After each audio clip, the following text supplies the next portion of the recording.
मित्र हो नमस्कार. ही 2 दिवसापूर्वीची घटना आहे. नेहमीप्रमाणे मी सकाळी कार्यालयात काम करण्यासाठी आलो, तेव्हा माझ्या ज्या सगळीकडे नंबर दिलाय त्यावर एक कॉल आला आणि त्यावरती एक महिला बोलू लागल्या. मी नाव, गाव बाकी काही सांगणार नाहीये. फक्त त्या ज्या माझ्याशी बोलल्या, ते मी तुम्हाला सांगणार आहे. त्या महिलांचा त्यांचा फोन होता आणि त्या बोलत होत्या, की "मला तुमच्याशी काही बोलायचं आहे. मला शेअर करायचं आहे." म्हटलं, "बोला, काय तुम्हाला जे बोलायचं आहे ते बोला." आणि त्यानंतर ज्या सांगत होत्या, त्यानंतर मी घाबरत होतो. अक्षरशः घाबरत होतो. म्हणजे इतर वेळी आपण कधी-कधी अवाक होतो, कधी-कधी कौतुक वाटतं, कधी-कधी काही होतं, पण यावेळेला चक्क घाबरत होतो. कारण त्या मला माहिती सांगत होत्या, की मी अशी-अशी आहे. पश्चिम महाराष्ट्रातल्या एका शहरातली रहिवासी आहे आणि माझं साधारणतः मी मुक्त पत्रकार आहे आणि माझं एका मिलिटरीतल्या माणसांसोबत, व्यक्तीसोबत, एका उच्च पदावर असलेल्या व्यक्तीसोबत काही संबंध निर्माण झाले. आणि त्यानंतर आमची मैत्री वाढली. मैत्रीचं रूपांतर प्रेमात नाही झालं, पण मैत्रीचं रूपांतर हळू नात्यामध्ये करता येऊ शकेल का या संबंधीच्या चर्चा सुरू झाल्या.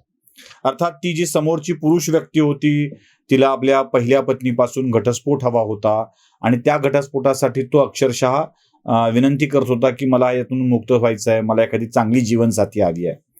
आता या मुक्त पत्रकार असल्यामुळं, थोड्याशा मुक्त विचाराच्या असल्यामुळं त्यांना पहिल्यांदा लग्नच करायचं नव्हतं. पण अ, सैनिकी सेवेत असलेला, देशाच्या सेवेत असलेला एक माणूस आपल्यासोबत अशा स्वरूपामध्ये खूप प्रायव्हेट शेअरिंग करतोय. तर काय हरकत आहे म्हणून त्यांचा संवाद वाढला आणि पुढे त्या व्यक्तीला यांनी बरीचशी आर्थिक मदत पण केली या महिलेनी. दोघांचे संबंध खूप छान दृढ होत गेले. एकमेकांशी बोलत राहिले ते फोनवर वगैरे, सगळं असं त्यांच्या चर्चा होत राहिल्या. आणि पुढे या दोघांनी मिळून लग्न करण्याचा निर्णय घेतला, की आपल्या या मैत्रीच्या संबंधाला आपण नात्यामध्ये कन्व्हर्ट करूया. घटस्फोट राहिलाय तोपर्यंत अनौपचारिकरित्या कुठल्या तरी मंदिरात एकमेकांना वरमाला घालून आपण लग्न म्हणून करून राहूया, असं दोघांचं मिळून ठरलं. दरम्यानच्या काळामध्ये या महिला पत्रकारांनी एक 5-1 लाख रुपये त्या व्यक्तीला दिले असतील, मदत म्हणून वेगवेगळ्या कामासाठी, कधी कोर्ट केसेससाठी, कधी कुठल्या कामासाठी 5-1 लाख रुपयापर्यंतची रक्कम पण दिली असेल. जशी 5 लाख रुपयाची रक्कम त्या व्यक्तीला मिळाली, तसं त्या व्यक्तीचा या महिलेशी संबंध संपला आणि त्याच काळामध्ये फेसबुकवरच्या फोटोना बिटोना बघून आणखी एका महिलेने या महिलेशी संपर्क केला आणि सांगितलं, की लग्न केलेली बायको वेगळी आहे, तुमच्याकडून पैसे घेतले असतीलच, माझ्याकडून पण पैसे घेतलेले आहेत, मला पण असंच फसवलेलं आहे. असं करता करता एकाला दोघी, दुसरीला तिसरी, तिसरीला चौथी, अशा अनेक महिला एकत्र आल्या आणि मला त्या नाटकाची आठवण झाली. तो मी नव्हेच वाला नाटक, ज्यात निपाणीचा तंबाखूचा व्यापारी लखोबा लोखंडे असतो आणि तो अनेक महिलांना असाच फसवत असतो. आता हा असाच लखोबा लोखंडे निर्माण झालाय का काय, असा प्रश्न माझ्या मनामध्ये निर्माण झाला आणि त्या ज्या फोन करणाऱ्या महिला होत्या त्या मला म्हणत होत्या, की यात तुम्ही मला काय मदत करू शकता? यात तुम्ही मला काय मदत करू शकता हा विषय मी ऐकला आणि माझ्या काळजात चर्र झालं. कारण त्याच दिवशी आणखी एक घटना घडली होती. ती घटना अशी होती, की औरंगाबादमध्ये राष्ट्रवादी काँग्रेसच्या युवक प्रदेशाध्यक्षावर बलात्काराचा आरोप करणाऱ्या एका तरुणीने आता घुमजाव करत मला हा आरोप भाजपच्या 2 नेत्यांनी, म्हणजे चित्रा वाघ आणि सुरेश धस यांनीच करायला लावला होता. त्यासाठी पिशवी पोतं भरून, बॅग भरून पैसे मला मिळाले होते, अशी तक्रार तिनं औरंगाबादच्याच पोलीस ठाण्यात दाखल केली. आणि या घटनेला जोडून माझ्या मनात भीतीचं वातावरण तयार झालं. घटना खूप असतात आणि अशा घटनांच्या मध्ये स्त्री दाक्षिण्य किंवा अन्य काही विषय म्हणून कोणी उतरणार असेल आणि त्या स्त्रीने आपली बाजू बदलली, तर ज्यानं बाजू घेतली आहे त्याचं काय होईल हा प्रश्न सहजपणे मनात येऊन जातो आणि मनात भीती निर्माण होऊ लागते. यातल्या राजकारणावर मला बोलायचं नाहीये. कोण कुठला नेता, कोणाच्या कोण विरोधात काय झालं असेल हा भाग वेगळा, त्याच्यावर चर्चा नंतर कधी करता येईल. पण मी त्या महिलेला, फोन करणाऱ्या महिलेला अगदी ही सगळी कहाणी सांगितली आणि म्हटलं की मी तुम्हाला मदत करू शकतो का, हा प्रश्न माझ्या मनात आहे. कारण मला भीती वाटतेय की अशा स्वरूपाच्या अनेक घटना पुढे मदत करणाऱ्यांवर उलटल्या आहेत. म्हणून मला तुम्हाला काही बोलताना किंवा याबाबत व्हिडिओ करताना माझ्या मनामध्ये भीती खूप असेल. उद्या तुम्हीच बदललात तर. कारण त्यावेळेला ती भावना प्रेमाची असते, नंतर ती द्वेषाची होते. द्वेष त्या जागी पुन्हा प्रेमाची भावना कधी उत्पन्न होईल सांगता येत नाही. प्रेम, द्वेष, द्वेष, प्रेम याच्यामध्ये मोह नावाचा एक क्षण पण असतो आणि तो मोह कदाचित या सगळ्या भावनांच्या मध्ये बदल घडवून आणत असेल तर. माझा एकच प्रश्न या सगळ्या निमित्ताने आहे, असं केल्यानं या सगळ्या प्रकरणामध्ये विश्वास राहील का? म्हणजे सगळं विश्वासघाताचं प्रकरण आहे, लक्षात ठेवा. ही सगळीच प्रकरणं जी होत असतात ती विश्वासघाताची असतात, कमिटमेंट पूर्ण न केल्याच्या असतात. म्हणजे एखादा पुरुष एखाद्या महिलेला लग्नाचं आमिष दाखवतो, म्हणतो आपण दोघं लग्न करू, आपण दोघं खूप सुखानं राहू, आणि मग तो तिच्या शरीर सुखाचा उपभोग घेतो. कालांतराने त्याचं मन भरतं किंवा तिचं मन भरतं, दोघं एकमेकापासून वेगळे होतात. वेगळं झाल्याचा राग येतो आणि त्या रागातून तक्रारी दाखल होतात.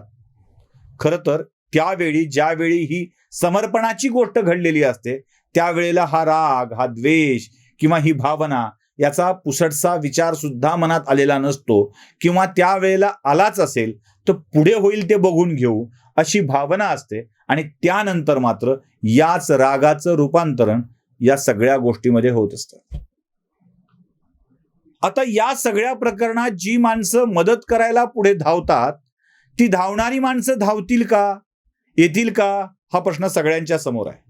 म्हणजे एखादा पत्रकार हा प्रश्न लावून धरतो, एखादा युट्यूबर यावरती स्पष्टपणे बोलतो, एखादा राजकारणी या विषयामध्ये मदत करत असतो, अर्थात त्याचे स्वार्थ बघून करत असतो, समोरचा कोण आहे हे बघून करत असतो.